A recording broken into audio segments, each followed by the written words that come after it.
విశాఖ పశ్చిమ నియోజకవర్గం నుంచి గణబాబు మూడోసారి అంటే 2014, 2019 ఎన్నికల్లో పోటీ చేశారు. ఇప్పుడు 2019 తర్వాత ఇప్పుడు 2024 ఎన్నికల్లో కూడా ఆయన పోటీ చేస్తున్నారు. సార్ చెప్పండి, విజయ అవకాశాలు ఏ విధంగా ఉన్నాయి? ప్రచారంలో మీరు ఉన్నారు కదా, విజయ అవకాశాలు ఏమంటున్నారు? మీ అపోనెంట్ అభ్యర్థి ఆనంద్ ఉన్నారు, ఇప్పుడు మీరు ఏ విధంగా దాన్ని తీసుకోబోతున్నారు సార్? ప్రభుత్వం వ్యతిరేకత కనబడుతుంది స్పష్టంగా.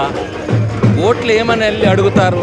కరెంటు బిల్లులు పెంచినందుక, చెత్త పన్ను వేసినందుక, 10 రూపాయలు ఇచ్చి 100 రూపాయలు లాగుతున్నారు అనేది ప్రజలు చెప్తున్నారు. తిరిగి అభివృద్ధి సంక్షేమం రాష్ట్రంలో లేదు, సంపద సృష్టించలేకపోయినారు. మరలా తిరిగి ఓటు అడిగేటప్పుడు ఏ రకంగా అడుగుతారనేటువంటిది ప్రజలందరూ చూస్తున్నారు. విశాఖపట్నానికి ఏమైనా అభివృద్ధి సంక్షేమం లేకపోతే భవిష్యత్తు ప్రణాళిక కానీ ఏమీ ఇవ్వలేకపోయినారు.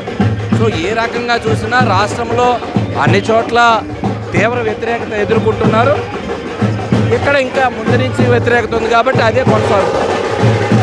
ఇక ఆనంద్ విషయానికి వస్తే సార్, మల్కాపురంలో మీరు స్ట్రాంగ్గా ఉన్నారు, గోపాలపల్లి స్ట్రాంగ్గా ఉన్నారు. ఇక ఏ నియోజకవర్గం కాన్సన్ట్రేట్ చేస్తారు? రాష్ట్రం అంతా అన్ని ప్రాంతాల్లో మనం స్ట్రాంగ్గా ఉన్నాం. ఇది గణబాబు గారు చెప్తుంది. మొత్తం తీసుకుంటే కనుక ప్రచారంలో ఉన్నప్పటికీ కూడా అన్ని డోర్ టు డోర్ చాలా శరవేగంగా కంప్లీట్ చేస్తున్నారు. ఎక్కడికక్కడ ప్రచారాలను ముగిస్తూ ఉన్నారు.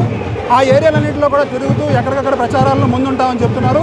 ఏదైనప్పటికీ రాష్ట్రంలో అభివృద్ధి కుంటుపడింది కాబట్టి తమ పార్టీ గెలుస్తుందని మాత్రం గణబాబు చెప్తున్నారు.